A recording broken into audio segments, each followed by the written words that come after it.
Welcome to another RMS support tutorial. Today we will discuss QC requirements and the new process moving forward. To demonstrate this process, we will begin in contractor mode. Navigate to the QC tab and select the QC requirements module. From this selection, we can filter between QC tests, user schools, installed property, and transfer property as indicated by the blue tiles above. By clicking the Add button, we have the option to create and add these specific requirements. Each of these requirements will now have different status options depending on the selection.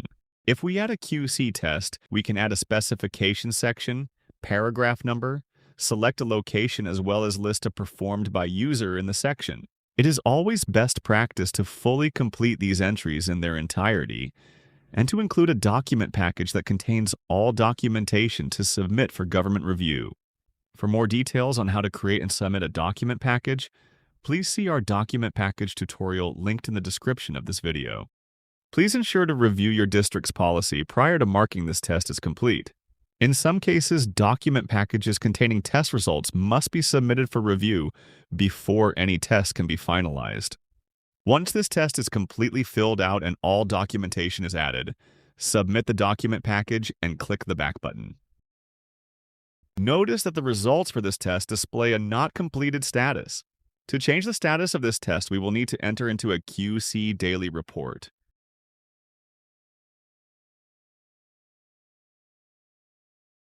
Select a report date that reflects the appropriate QC date.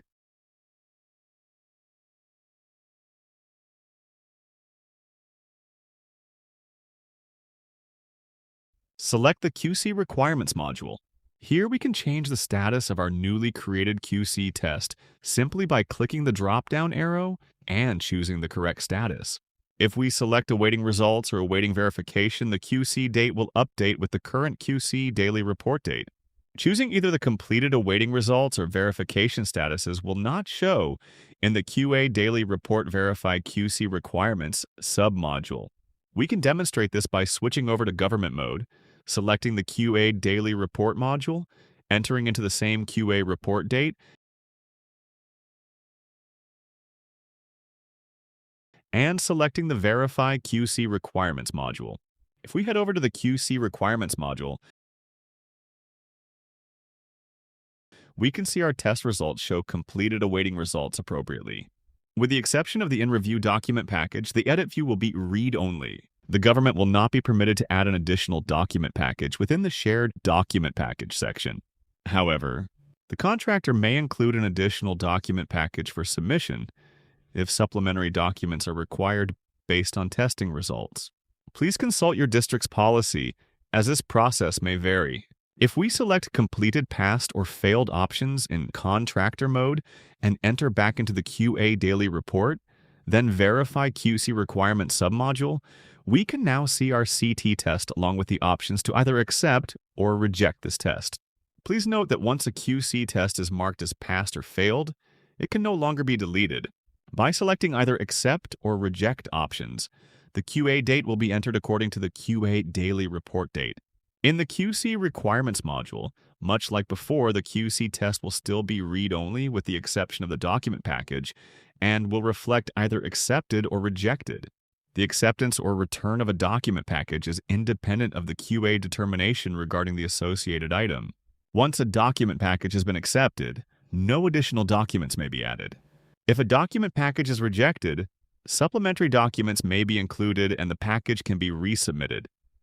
However, no modifications to the original test are permitted.